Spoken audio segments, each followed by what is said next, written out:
It's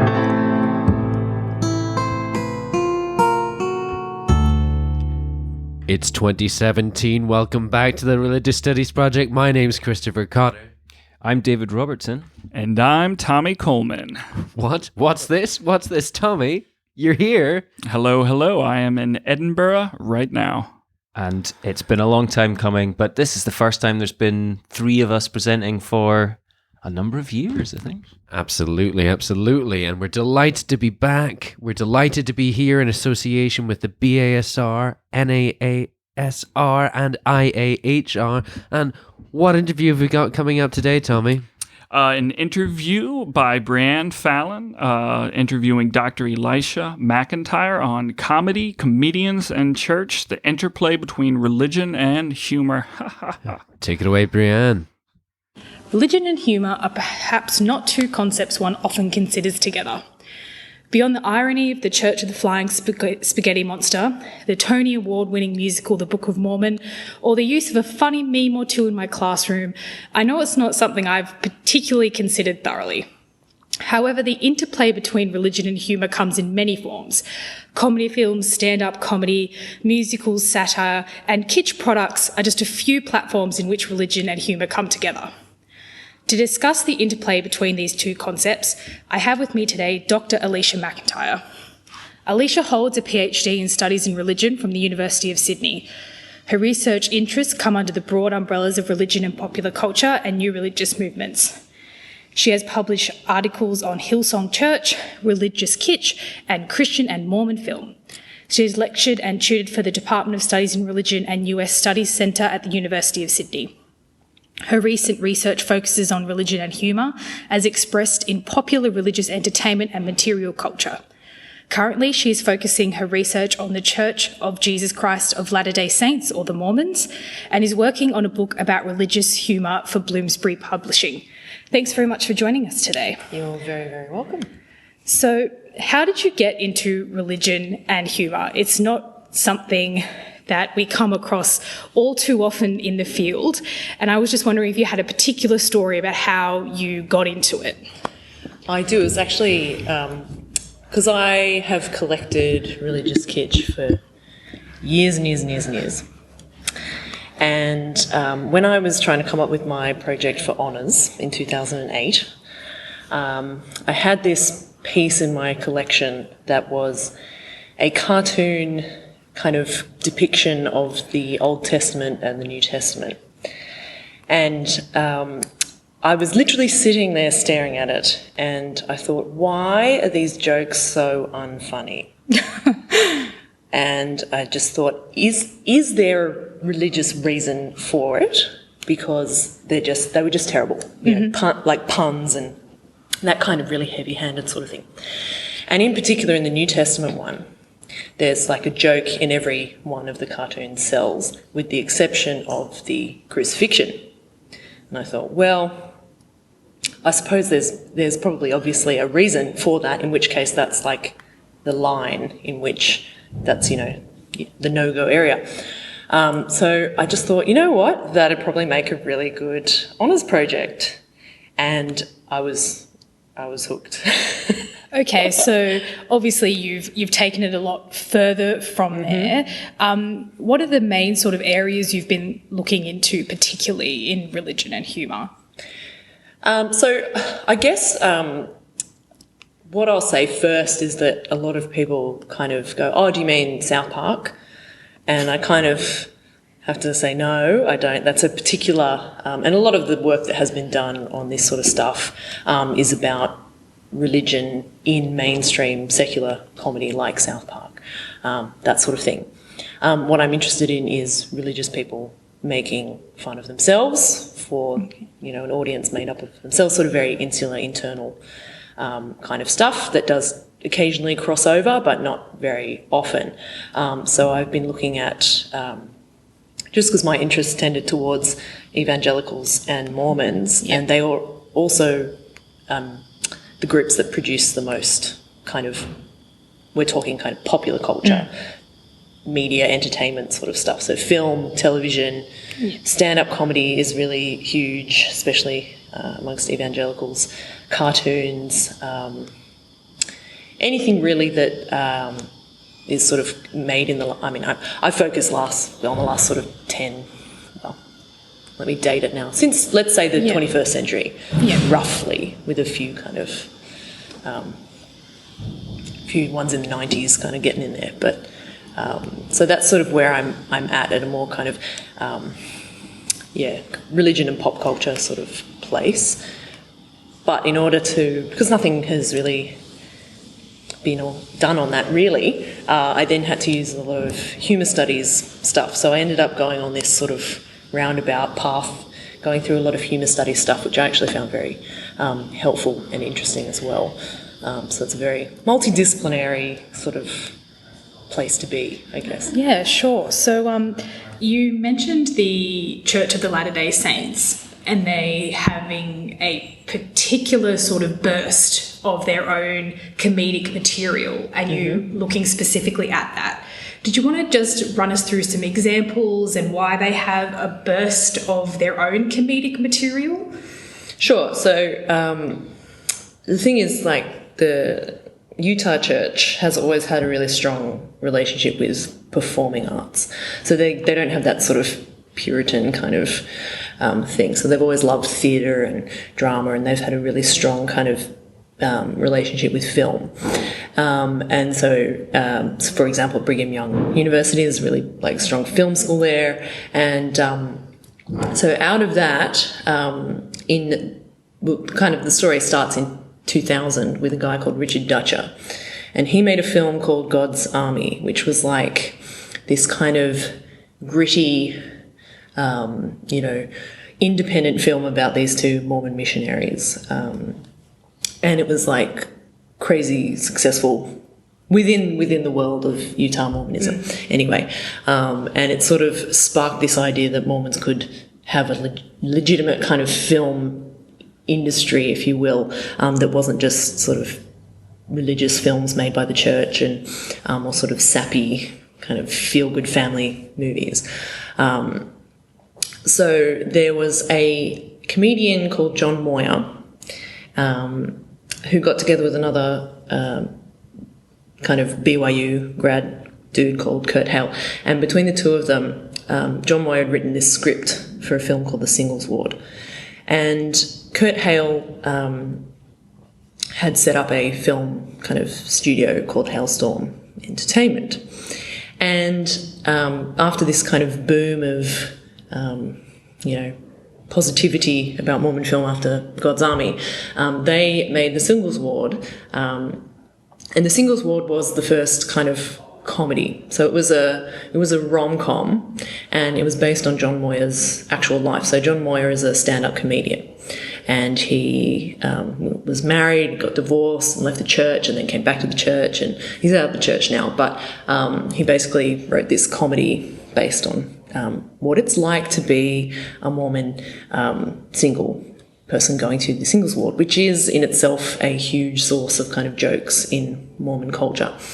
And so this film kind of, sparked this period of probably between, sort of early 2000s and about 2008. Hailstorm made a film nearly every year that was a comedy. And they kind of went gangbusters for a bit, but then it sort of ended up like the movies were less and less popular. They were more and more cheesy. And,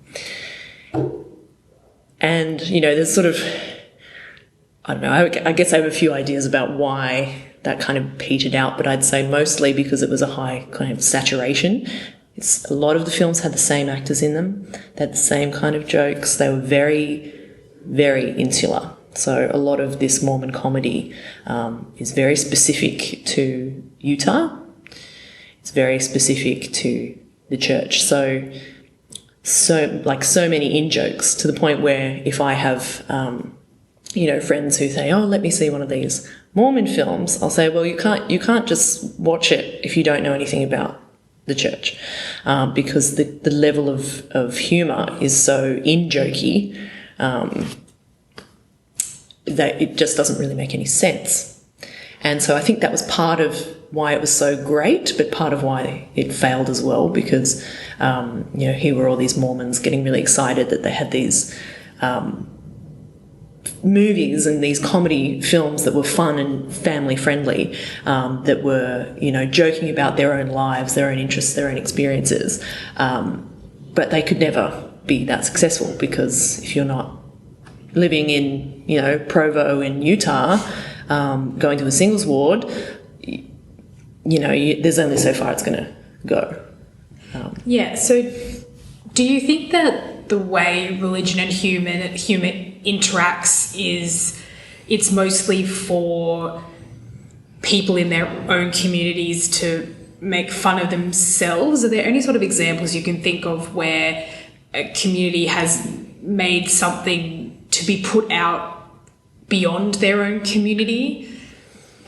Yeah, so it's not, it kind of, religious comedy operates the same way that religious popular culture does in general, in that, they might say, popular culture is a great way to get out there and preach the gospel. It's a really, wonderful tool for us to evangelize. But when you actually look at it, the people that are consuming it are, the group themselves, right? So it's the same with evangelicals. Most people who are consuming evangelical media are already converted. So it's sort of like they have this idea that, sure, it can cross over, but in actuality, it tends to not. Of course, there's sort of the spectrum of how religious we're talking, with this media sort of stuff. But for the most part, it tends to act as a sort of identity solidifier rather than a conversion tool, I think, because people still say, really, Christian comedian? What is that? How is that a thing? So the other thing that you have talked about is stand-up comedy. You mentioned, I think John Moyer was his name, and then Christian comedy and stand-up comedy. It's something that we do see more and more. Is that something that crosses over more? How is stand-up comedy working in terms of religion and humour? So there's a few different sort of, types in that sense. Like there's a whole bunch of comedians who would identify themselves as Christians, but they wouldn't sort of put that out there and advertise it. So there's quite a few that do crossover who, you might not know that they're religious. For example, Patricia Heaton is a evangelical. Jim Gaffigan's a Catholic. There's a few out there who just don't sort of make a deal of it at all. And then there are some that go the complete opposite and only work in churches. They only, they market themselves to a really particular group. And probably the best example of that is this woman called Shonda Pierce, who is incredibly successful within her own market. She has been a stand-up comic for 20 years, and she's been nominated for Emmys. She's sold like all these gold albums. Like she's a really high seller, but she performs in churches. Okay. That's pretty much it. She has one extended kind of joke about the time that she went to Hollywood, and she's kind of been in one or two movies, but her sort of attitude to Hollywood and, actually performing in clubs, like, mainstream clubs, is basically like, oh, no, they're too blue. And, these aren't my people, you know. But she's very successful in her own sort of world. And, she's pretty incredible. So in that way, do you think that what religion and humour shows us is that there's sort of this untapped niche in popular culture in terms of this sort of comedic genre that certain individuals have been able to sort of tap into and become very successful? Or do you think that's all just been by accident? Well, I think comedians are very deliberate about what they do.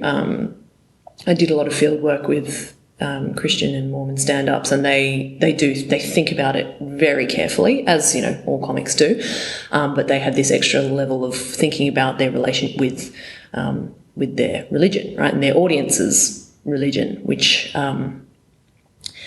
the interesting thing, the sort of problem comes when there's a lot of sort of boundaries and barriers that can get in the way. So it depends on, if you get a comedian like Shonda Pierce, she's very experienced and she's very skilled and very talented, so she's actually very funny. And I know it's hard to it's a very subjective statement, and you tend to have to stay away from whether something's funny or not funny. But I'm interested in like the quality of the jokes that people tell. And one of the problems that happens to religious humour is that people assume it's terrible, couldn't possibly be funny, and often a lot of it isn't. In a sort of as objective a sense as you can ever say that. And a lot of it isn't funny because it's very safe, right? Which is, of course, when you think about humour, you have to think about things like, why does satire work, right? Does humour only really work when it's sort of, got some element of critique in it, or, can you have entirely safe humour? And of course, Christian and Mormon humour is very obsessed with this idea of being clean, right? So it's sort of, and clean can mean a whole bunch of different things. Yeah. Like, all of these sort of shortcut words that get used. But essentially means no swearing, no sex humour, no toilet humour, which, again, you interpret that how you will. Yes. But that can be a barrier. Yeah, so this idea of, we'll probably assume that religious humour is going to be safe, but there have to be instances in which there has been backlash or it's gone particularly wrong. I mean, when you think about religious humour in a secular environment, you think of people really attacking particular faiths, particular communities. Have you come across that in your studies, in your research? So I know from some of the interviews I did, there's definitely moments where comics they were talking to me about reactions that they'd had from their audiences. They get emails where they say, look, I don't think you should be joking about that. That's inappropriate. That's blasphemous. That's, very, crude. And there are instances where comics have taken jokes out of their set because they've had, poor sort of responses from their audiences. And it depends on the individual comic, how far they're willing to go. So some of them clearly recognise that their market is... so Thor Ramsey, who I worked with, he used to refer to it as the soccer mom kind of market. So they're the women who are going out and buying DVDs. So you've got to, not offend them. And so he had a few lines in there about... or that they just felt were a bit kind of attacking, a bit too hostile. And so he would sort of think about it and then, take it out or alter it so that it wasn't, or he'd sort of, and a lot of them do this in that they sort of set up the joke in a way to make it okay. There's a lot of sort of joke, sort of context and technique that's going on in there to make these jokes okay. And that matters because, it's an insider saying it. It matters who's saying the joke. So if it's an outsider, if it's a secular comedian, or if it's whatever, Bill Maher or somebody, South Park, that sort of situation, they're much more likely to reject it. Whereas if it's somebody who's part of the group, it's always more acceptable. So there's this idea of the insider, and the comedy is obviously a little bit more safe. Do you think there's any other sort of major differences between sort of, I suppose, religious comedy and secular comedy, if we can kind of make that binary? Yeah, so when I say religious comedy, I mean comedy that's kind of used religiously in the sense that it's used, even though it's used the way that humour is used, like for entertainment, part of the purpose of that is to do things like reaffirm your identity as a Christian, reaffirm your worldview, be used for evangelism, and all that sort of thing. And those, to me, are religious purposes. So religious humour tends to get used for those reasons. It can also then, of course, have the same sort of purpose as secular humour with things like satire. If it's, designed to critique a group, it could be a religious group, it could be politicians, whatever, has the same sort of purpose in many ways. So there's a lot of similarities, but there's also a lot of differences, and a lot of that is, of course, content. A lot of religious comedians want to be able to joke about things that are relevant to their lives, right? Church, the Bible, God, Jesus, which, is a very touchy subject, but they still want to be able to include it without feeling like they're going to be, booed off stage or get called, weak or, that sort of thing. So there's a lot of prayer elements that happen in especially kind of stand-up comedy. Like, do they open with a prayer, or some of them do? Some of them have a just will kind of reference it in a way that kind of in the way that comedians will talk about their lives openly.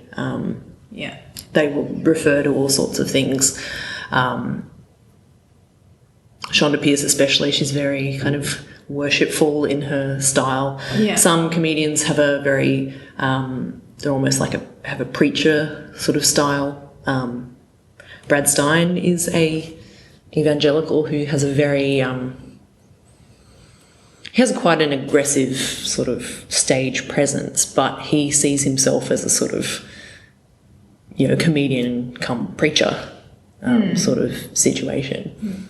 So in that way, I guess what you're saying about religious comedy is that it's being used to affirm faith and grow faith, not just as entertainment, which I think is a really interesting point. And I have a bit of a left field question in that, do you think that religious comedy sort of aids in keeping particularly sort of maybe the LDS community a little bit more insular, in that they have, their own films and their own comedy, and, they can kind of just interact in and of themselves? Or do you think that they're still choosing to, go beyond their own community? Or do you think that this sort of, entertainment put together with, that affirmation of faith and growth of faith means that they can just really stay within themselves? I think the thing with the Mormons is that even though there's 15 million of them in the world, it's actually not the majority of them that are in Utah. And the thing is, a lot of this stuff is coming out of Utah. So in terms of the global church, no.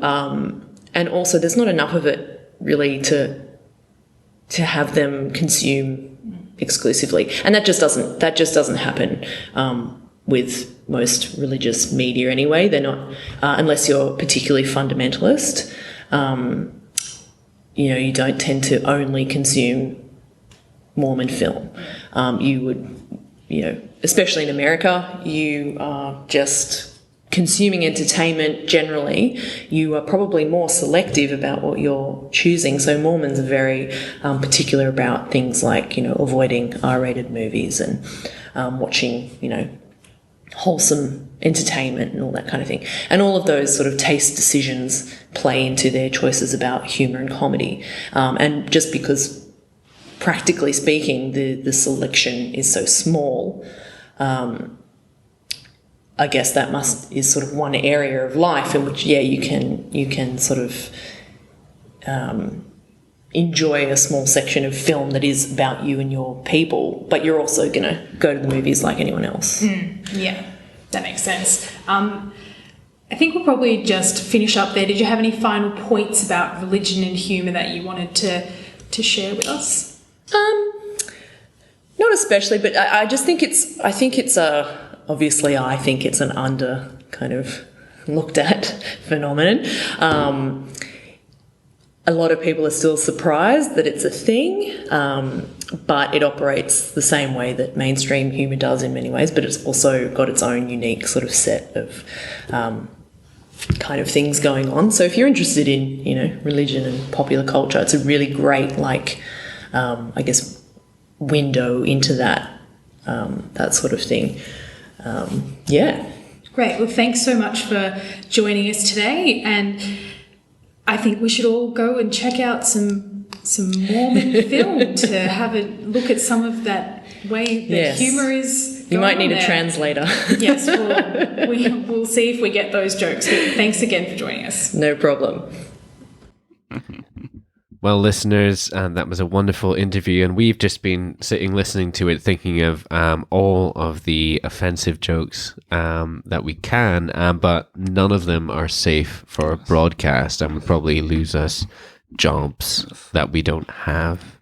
Well, we must remember that stereotypes are not always true, but they are always funny. See, this is why we never have you on, Tommy. First time on, you're already, offending large populations. What do we have next week? Anybody got the listing in front of them? Religion, spirituality, and addiction recovery with Dr. Wendy Dossett. And that's the first interview of the year by my good colleague, Dr. Christopher Cotter. And we haven't congratulated you on air yet. Since we were last on, of course, Christopher has now achieved the lofty heights of the ivory tower and is in fact Doctor of Philosophy. Yes. How does it feel? It feels exactly the same, except I now have no purpose. But you have a degree. Yes, but now I can get admitted to the hallowed halls of no jobs. We'll see. We never know. I have much to look forward to then. David also has some news as well since the last podcast recording. Indeed, I am going to be working as a part-time lecturer for the Open University starting day after tomorrow, in fact, for the next 2 years. So I'm very much looking forward to that. And this is part of the reason that we have Tommy with us today, helping with the presentations. Obviously, the bigger the project gets, the more things there are to do. So Tommy's going to be taking some of the day-to-day running of the project off while I concentrate, and Chris and I both concentrate on things behind the scenes, although we'll still be your regular co-hosts week on, week out. So, I'll pass over to you, Chris, to take us out with the usual calls that you can. Don't forget to use our Amazon links, amazon.com.ca and .co.uk. It particularly benefits us over the festive period, but the whole year you can use those links. Don't forget to subscribe on the website, to iTunes, and remember to check out our Facebook and Twitter feeds and our burgeoning YouTube channel. I know what we say to take us out here. What's that? Say, thanks for listening.